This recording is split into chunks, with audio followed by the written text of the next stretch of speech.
नमस्कार, जन एक्सप्रेस में मैं समीक्षा पांडे। मंगलवार 10 मार्च को योगी आदित्यनाथ की अध्यक्षता में कैबिनेट बैठक की गई, जिसमें 30 प्रस्तावों को मंजूरी मिल चुकी है, जबकि 3 प्रस्तावों को कुछ समय के लिए रोक दिया गया है। बैठक में शहर से गांव तक सभी के लिए बड़े योजनाओं पर निर्णय लिया गया है। दरअसल कैबिनेट मीटिंग मुख्यमंत्री की अध्यक्षता में राज्य के सबसे बड़े नीतिगत फैसले लेने की एक औपचारिक प्रक्रिया है।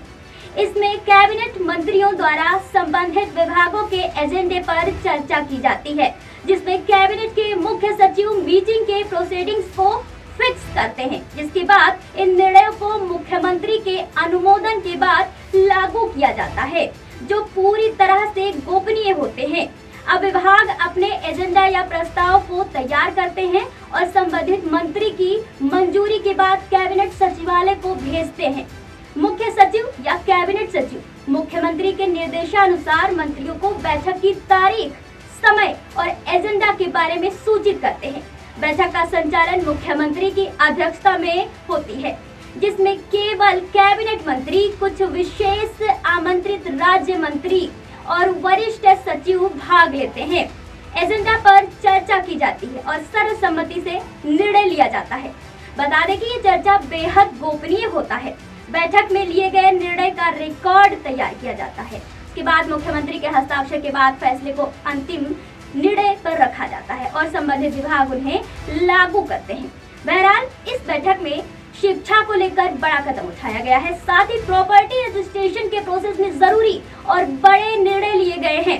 इस निर्णय के बाद अब किसी भी प्रॉपर्टी को बेचने से पहले विक्रेता का नाम खतौनी में चेक किया जाएगा और अगर खतौनी से नाम मैच नहीं होता है तो विभाग इसकी जांच करेगा। इसके बाद इसके अलावा सर्किल रेट पर 1% शुल्क और विकास शुल्क पर 2% अतिरिक्त स्टाम्प शुल्क देने की प्रक्रिया में बदलाव भी किया गया है। इसके अलावा आपको बता दें कि सर्किल रेट पर 1% शुल्क और विकास शुल्क पर 2% अतिरिक्त स्टाम्प शुल्क देने की प्रक्रिया में बदलाव किया गया है। अब ये राशि छमाही आधार पर निकायों को मिलेगी। कैबिनेट ने सीएम ग्राम परिवहन योजना 2026 को भी मंजूरी दे दी है। योजना के तहत 59,163 गाँव को बस सेवा से जोड़ा जाएगा।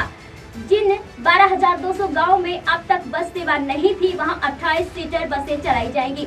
बस सेवा टैक्स मुक्त होंगी और निजी ऑपरेटर भी इसमें शामिल हो सकेंगे। बसों की औसत आयु 15 साल तक तय की गई है। संचालन का अनुबंध 10 साल का होगा। शुरुआत में हर रूट पर 2 बसें चलेंगी। सरकार का कहना है कि करीब 5,000 गांव ऐसे हैं जहां अब तक बस सेवा नहीं पहुंची थी और इसी के तहत ये जरूरी निर्णय लिए गए हैं। आपको बता दें कि ओला और उबर जैसी ऐप बेस्ड टैक्सी सर्विस को उस राज्य में रजिस्ट्रेशन कराना अब कंपल्सरी होगा। यहाँ तक कि ड्राइवरों के लिए फिटनेस टेस्ट, मेडिकल जाँच और पुलिस वेरिफिकेशन भी जरूरी होगा। इसके लिए आवेदन शुल्क 25,000 रुपये, लाइसेंस फीस 5 लाख रुपये होंगे। हर 5 साल में लाइसेंस को रिन्यूअल भी कराना होगा, जिसमें कुल 5,000 रुपये लगेंगे। खबरों के मुताबिक अब राज्य सरकार अपना परिवहन ऐप बनाएगी, जिसमें सभी ड्राइवरों की जानकारी और ट्रेनिंग उपलब्ध होगी। इसी के साथ प्रधानमंत्री आवास योजना के अंतर्गत अब 30 वर्ग मीटर तक के घर का निर्माण किया जा सकेगा।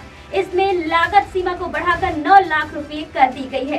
बता दें कि इसके लिए केंद्र सरकार से 1.5 लाख रुपए राज्य को दिए गए हैं। वहीं बताते चले कि काशीराम आवास योजना में खाली पड़े मकानों की मरम्मत कर उन्हें दलित परिवारों को दिया जाएगा।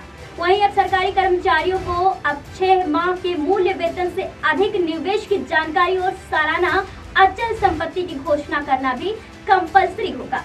इसके अलावा अयोध्या में खेल परिसर के लिए जमीन registry, Kanpur trans Ganga city के लिए 4 लेन पुल और बुंदेलखंड में बांदावर झांसी के डेयरी प्लांट्स की क्षमता बढ़ाने जैसे प्रस्तावों को मंजूरी मिल चुकी है। कई जिलों में तो समग्र शहरी योजना लागू किया गया है। समग्र शहरी योजना का मतलब बुनियादी ढांचे, जमीन का इस्तेमाल, आवास, परिवहन, पार्कों, तालाबों, स्ट्रीट लाइट्स को बेहतर बनाकर शहर का संतुलित विकास सुनिश्चित करना है।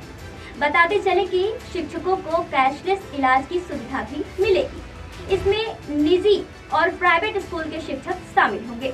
इस योजना से प्रदेश के करीब 1.28 लाख शिक्षकों को लाभ मिलने की उम्मीद जताई जा रही है। इसके लिए प्रति शिक्षक करीब 2,479 रुपए का प्रीमियम तय किया गया है। योजना में निजी अस्पताल भी शामिल होंगे, जिसमें बेहतर स्वास्थ्य सेवाएं समय पर उपलब्ध होंगी। तो ये थे उत्तर प्रदेश कैबिनेट की कुछ अहम घोषणाएं।